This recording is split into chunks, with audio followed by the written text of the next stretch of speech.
Chapter 2, Pharmacological Principles. A drug is any chemical that affects the physiologic processes of a living organism. Pharmacology is the study or science of drugs, which can include pharmaceutics, pharmacokinetics, pharmacodynamics, pharmacotherapeutics, and toxicology. It is important that we understand drug names.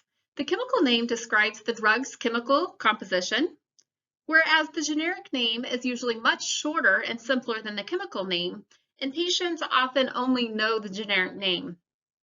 The trade name has a registered trademark and indicates that it is restricted to the owner of the patent for the drug.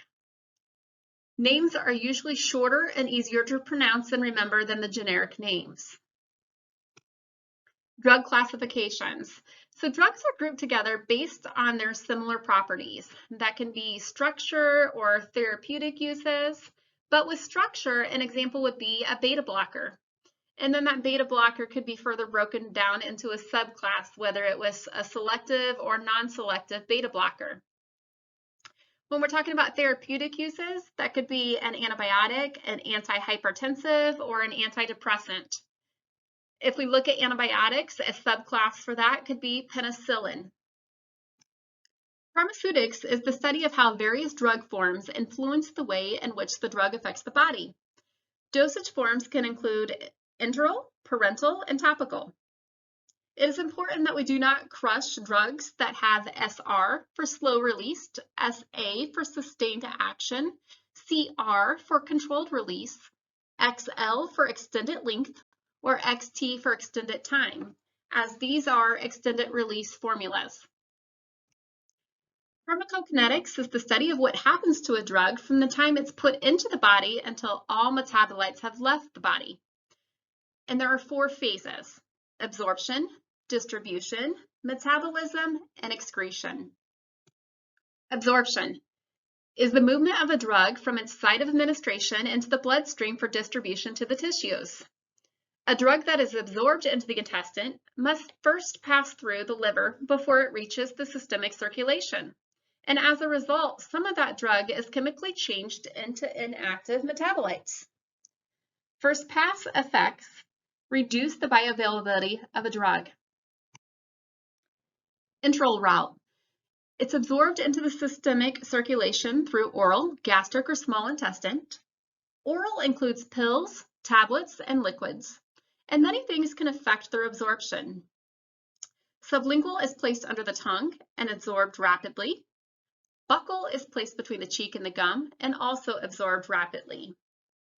Rectal has a rapid absorption, and when it's given this way, it's for systemic effects, such as Tylenol to reduce the fever.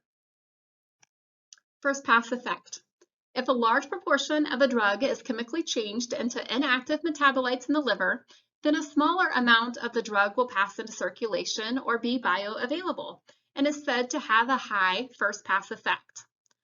First pass effect reduces the bioavailability of a drug and is largely reduced before it reaches the systemic circulation. Parenteral route has the fastest absorption. An advantage is bypassing the first pass effect of the liver, and intravenous can be infused directly into a patient's IV, either by infusion or IV push. Intramuscular, subcutaneous, and intradermal. Topical involves application to body surfaces, such as the skin, using transdermal patches, ointments, gels, and creams. Inhaled, which will directly go into the lungs. The eyes, nose, ear, vagina, and rectum for local effects, such as a patient has hemorrhoids.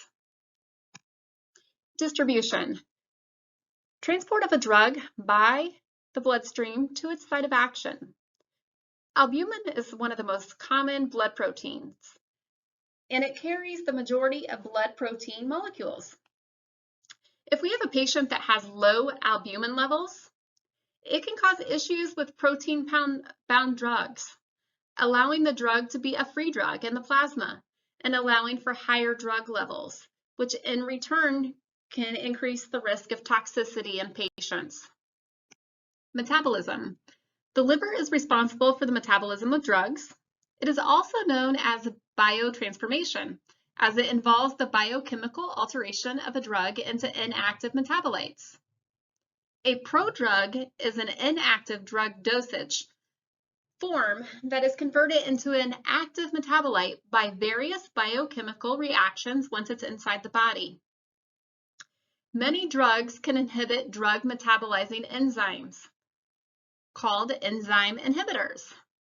Decreases in drug metabolism results in the accumulation of the drug and prolonged effects, which can lead to toxicity.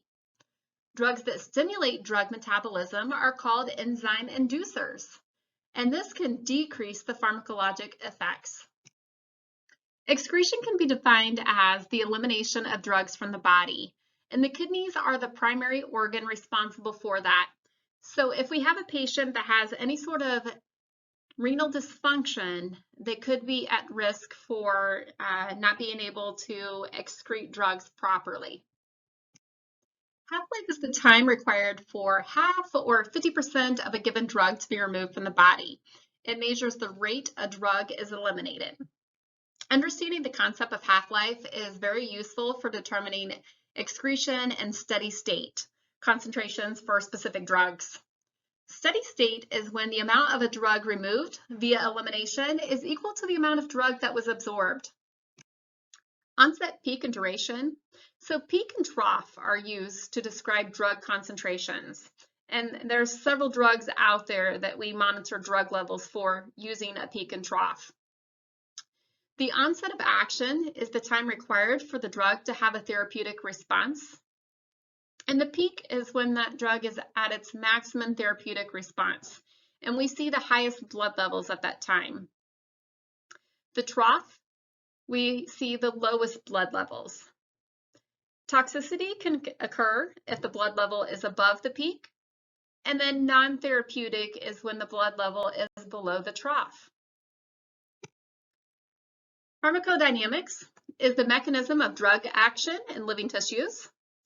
The therapeutic effect is the desired or intended effect of the medication. And drugs can exert their actions in three ways: receptors, enzymes, and non-selective interactions.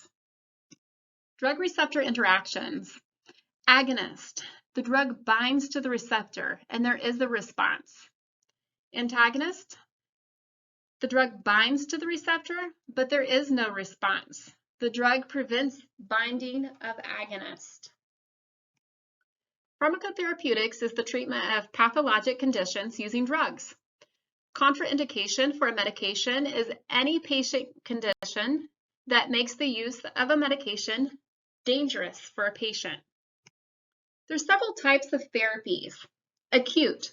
It involves the treatment of a sudden illness or condition, often to sustain life, such as our patient goes into shock and they require vasopressors to maintain a blood pressure. Maintenance therapy. It could be administering a beta blocker to a patient to reduce their blood pressure if they suffer from hypertension. Supplemental. It could be administering iron to a patient that has iron deficiency. Palliative. Administering high-dose morphine or opioids to relieve pain in a patient that has metastatic cancer. Supportive. It could be giving IV fluids to a patient that's dehydrated, that's been vomiting for days. Prophylactic. We often do preoperative. We'll give a patient an antibiotic prior to them going to surgery. And empirical. And that's based on the clinical probabilities that a patient has an infection. So sometimes we do this a lot when a patient comes into the ER to see me. They present, say, with urine frequency, foul-smelling odor, and pain. So we have, and they have a fever, and we have high probability that they probably have an infection. So we go ahead and start them on an antibiotic because we suspect a UTI. Therapeutic index is the ratio between the toxic and therapeutic concentrations of a drug. A low therapeutic index just means that the difference between a therapeutic dose and a toxic dose is really super small, which is why there is such a greater likelihood of adverse reactions. And we as nurses need to monitor our patients really close. Monitoring. Adverse effects are undesirable effects that are a direct response to medications. A therapeutic response is what we hope to see, such as my patient has high blood pressure and I gave them an antihypertensive. I should see their blood pressure drop. Drug concentrations, we're going to monitor those, like I said, on various drugs, the peak and trough, and we're going to monitor our patient's overall condition. We're going to monitor our patient for tolerance and dependence. So tolerance is a decreasing response to a repeated drug dose. And then dependence is a physiologic or psychological need for a drug. Physiologic is the need for a drug to avoid the physical withdrawal symptoms, whereas psychological is known as addiction. It's that desire, that crave for the euphoric effects. Drug interaction knowledge is vital to patient care. There are several common food and drug interactions that patients need to be aware of, such as green leafy vegetables when taking warfarin, or dairy products when consuming antibiotics. And then, believe it or not, grape juice interferes with a lot of medications. So just being aware of potential drug interactions. Allergic reaction is a immunologic hypersensitivity reaction resulting from unusual sensitivity to a medication. It can be mild, it could be severe, including anaphylaxis. And then adverse drug events is any undesirable occurrence involving medications. Okay, to wrap up chapter 2, in my opinion, this is one of the most important chapters of the entire book. But it's imperative that you understand the pharmacological principles and apply them in order to provide quality and safe care to patients. And then utilizing pharmacological principles allows us as nurses to be able to provide safe and effective and therapeutic care to patients. You have reached the end of the presentation.